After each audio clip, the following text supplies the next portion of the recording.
I've absolutely been kidding myself. This isn't a vlog. This isn't a vlog. It's not a vlog.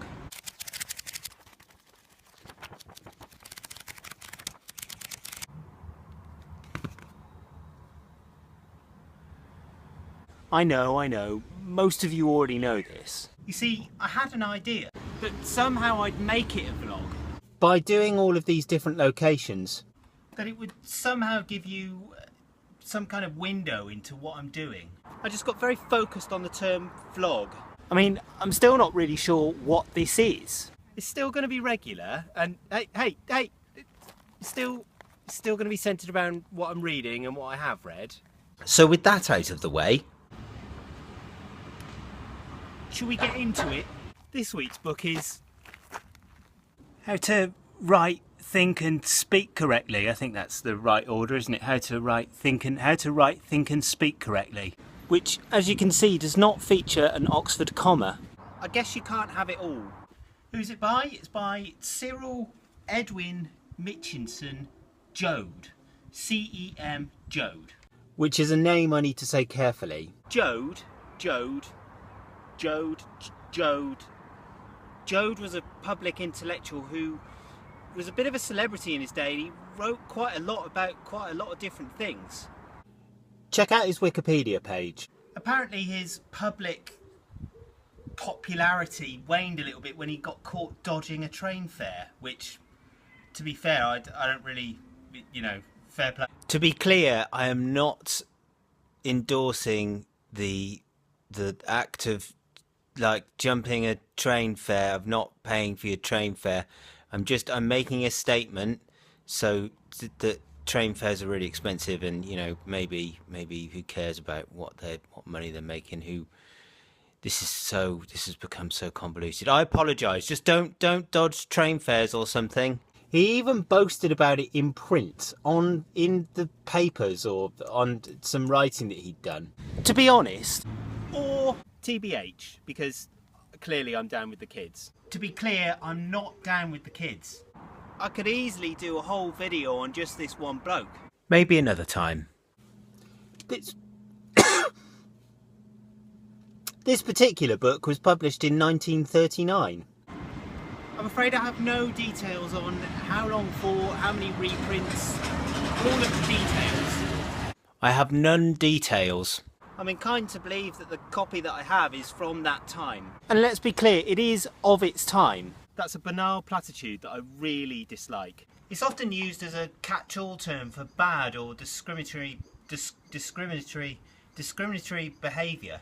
But then I do wonder, like, in the future, what will our grandkids be shunning us for? I mean, we sort of, we talk about our racist gran or whatever now, but, but what will we be shunned for in the future? What will that thing be? Should we start with talking into a camera phone in public places? Anyway. Banal platitudes, man of his time. Oh yes, of course. Old Cyril uses examples and language which would have been more typical of the time. Experienced readers will know the path for this particular course. Younger or less experienced readers may need to know that there are terms in there, let's call them colonial terms, for people with higher melanin content in their skin. Also mentioned is the constant spectre of war in Europe, or the casual acceptance of smoking. I mean, it's not a deal breaker, but you need to be aware. Also, a quick word on the binding of, at the very least, this particular print run. You see, it's not brilliantly printed. In some places, the text sort of runs into the centre of the page, so you end up sort of reading it like a delicate Victorian woman or man. It means you have to either pull this elderly book apart, to see the insides of the pages, or be prepared to struggle. And struggle you will. Or, well, unless you're a grammar expert, you will. You see, like most people, I use grammar a bit like I use my arms. I just don't really think about it. If you're horrified that a self-proclaimed writer has said this, then, to be fair, you're probably right. But also, get over yourself. I am working on it, okay? And this book has helped me start that process. I mean, that's no bad thing, right? The first 120 pages or so are dedicated to grammar. It is pretty dry in places, but if you want concise, accurate advice, this is the place. This is the place to go. None of this I before E except after C, but obviously not in receipt. R-E-C. I had to check that. R-E-C-I-E-C-T. Correction. R-E-C-I-E-C-P-T-T-C. I can't spell receipt. Or C's, S-E-I-Z-E, no C, remember? Or weird, W-E-I-R-D. I mean, the list goes on, you get the idea. What you get is not vague maxims, but examples and exceptions sorted into manageable passages. And the more you struggle with it, the more you will realise something quite fundamental. Which is this. It seems that by describing all of the rules and all of their exceptions, you're sort of forced to think about language as a thing that may have evolved over time. You might describe it as random, except nothing is truly random. So maybe there's something deeper going on. That, as the theory goes, language shapes our culture, and that the interchange between our culture and other cultures and also new forms in the culture is shaping our language all the time, and the languages, there's an interchange. The English is full of contradictions and difficulties, and because of this interchange, not despite of it, and I think this is something good, something rich. I'm stating the obvious here, but it's always the most obvious things that are the hardest to see. There's a saying in that, isn't there, which I don't know what it is, and I don't have the eloquence right now to express that, but now that I've said it, you're all going to say things like, oh, well, that's obvious, isn't it? Which it is. Fair enough. And that's where this ends. You see, I got so mired in and fascinated by the first section that I never really finished it. I've realised I can't really rush through these books anymore. They're just too dense, they're too much. I am going to finish this.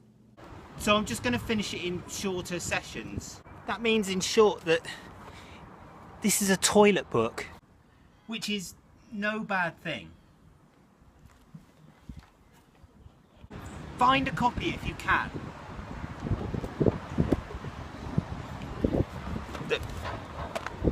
Here it is. That's the spine again. I keep showing you the spine. Here's a thing. The wind is blowing the camera. Last word, of course, goes to the author. This is from the introduction, and he's already been talking about what language is and what goes into it, and this is a subsection called "Who are the?" Can you see that? Now you can. Who are the arbiters? All of these processes have been and are still going on, and their fate is determined in the last resort by popular favour. Lexicographers, philologists, grammarians and schoolmasters may try to introduce elements of stability in vocabulary or construction, to fix meanings, to set up standards of purity and correctness, to discourage hybrids or alien borrowings or slang, to ventilate their pet theories or fads, but in the long run it is popular acceptance that decides. No, popular acceptance decides, and rightly so, because the people who use the language ought to have their last say. The popular judgment is not as capricious as some people would like us to believe. In this country, popular opinion is in linguistic, as in other matters, has been characteristically radical conservative. It has conserved the old as long as it has served a purpose, whether that purpose has been convenience or merely romantic or sentimental, and it has adopted and rejected or modified the new on similar principles. Only in this way can vitality be preserved, combined with steady growth and continual adaptation to the needs of the present. Fixation and stability spell stagnation and decay. But the arbiters of usage and taste in language today are a larger and more comprehensive body than they were 200 or even 100 years ago. Remember, this was written in 1934, so it's 300 years ago now. Where am I? Then they were comparative few who possessed the advantages of literary education based on the study of the classics, and who almost alone had the ability and leisure to read and appreciate the writings of those who had contributed to making our language a beautiful and efficient instrument. Today, the advantages of education are much more widely enjoyed. Leisure to read and to listen is no longer the monopoly of the privileged few and is rapidly becoming the rightful prerogative of the many, and both the written and the spoken word are exchanged with far greater frequency. The responsibility, therefore, for the preservation of all that is best in our language and for its future development and evolution on sound lines has now shifted onto the shoulders of the man in the street. It is to him that this book is addressed, in the hope that he will realise this responsibility. He has excellent traditions, which, if he is wise, he will allow to guide but not to bind him. He has, I believe, a natural language sense, or genius, which has intuitively led him in the right direction. And he has a sturdy common sense which will help him to steer a middle course between fantastic innovation and die-hard conservatism. But genius and intuition are not substitutes for, but only aids to, knowledge, and if they are to be effective they must be informed, and information is what this book tries to give.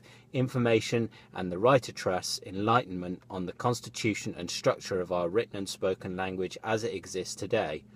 It is written in the hope that with increased knowledge will come the determination to do nothing that will impair, and everything that will enhance the usefulness and beauty of a language of which we are privileged heirs, that this and future generations will set their face resolutely against obscurity and ugliness and the blurring of fine shades of meaning in the written and faulty articulation of any form of slovenliness in the spoken language. There you go, boys and girls. I have a big sun face now, but that's gone well, hasn't it? Either way, I'll see you all soon, I'm sure. Go and find a copy of this book. It's really good. Look, you can see. Look at that. I don't use it too much because anyway. I'll speak to you soon. Bye bye.